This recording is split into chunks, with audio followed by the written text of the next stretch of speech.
और अब देखिए दिव्यांगजनों के लिए स्पेशल बुलेटिन।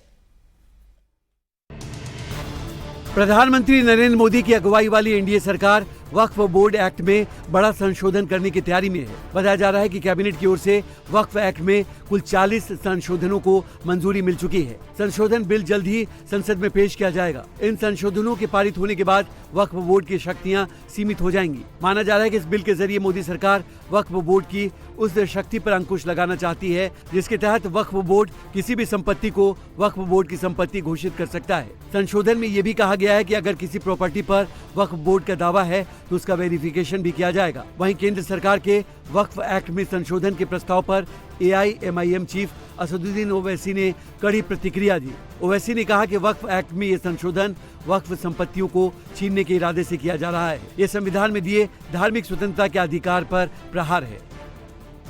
उत्तर प्रदेश के अयोध्या में हुए गैंगरेप मामले पर यूपी की सियासत में उबाल आ गया है।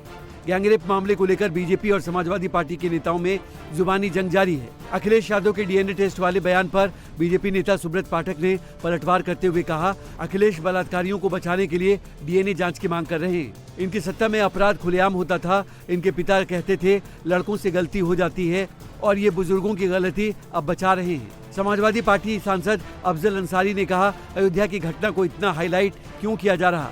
वहीं गैंगरेप के आरोपी मोहित खान की अवैध संपत्तियों पर योगी सरकार का बुलडोजर एक्शन आज भी जारी रह सकता है। इन सबके बीच लखनऊ में बीजेपी नेता श्वेता सिंह ने अयोध्या रेप कांड के आरोपी के नाम का लखनऊ के 1090 चौराहे पर एक होर्डिंग लगाया है जिस पर लिखा है, मुईद है गलती हो जाती है। ये लाइन समाजवादी पार्टी के दिवंगत नेता मुलायम सिंह यादव के एक बयान पर तंज है।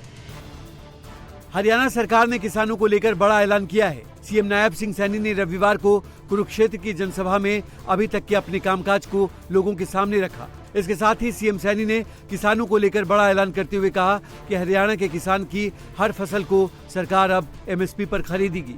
किसान चाहे कोई भी फसल उगाते हों, उन्हें MSP का वास्तविक मूल्य मिलेगा। कुल 24 फसलें हरियाणा सरकार अब MSP पर खरीदेगी।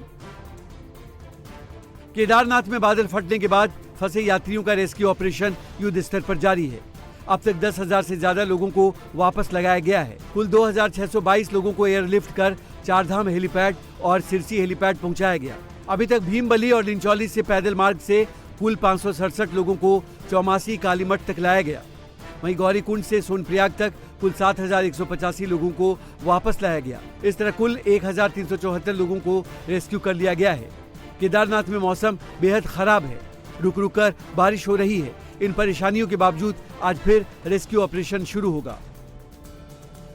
भारतीय मेंस हॉकी टीम लगातार दूसरी बार ओलंपिक के सेमीफाइनल में पहुंच चुकी है। भारतीय हॉकी टीम ने क्वार्टर फाइनल में ब्रिटेन को शूटआउट में 4-2 से हराकर सेमीफाइनल में प्रवेश किया। अब भारत का मुकाबला 6 अगस्त को जर्मनी और अर्जेंटीना के बीच मैच के विनर से होगा। एक तरफ हॉकी में जहां भारत को जीत मिली, वहीं बैडमिंटन स्टार लक्ष्य सेन के लिए रविवार का दिन खास नहीं रहा। मेंस सिंगल के सेमीफाइनल में डेनमार्क के विक्टर ने लक्ष्य सेन को 22-20, 21-14 से हराकर फाइनल की रेस से बाहर कर दिया। ब्रॉन्ज मेडल के लिए आज लक्ष्य सेन का मुकाबला मलेशिया के लीजी जिया से होगा। भारतीय समयानुसार शाम 6 बजे होगा मैच।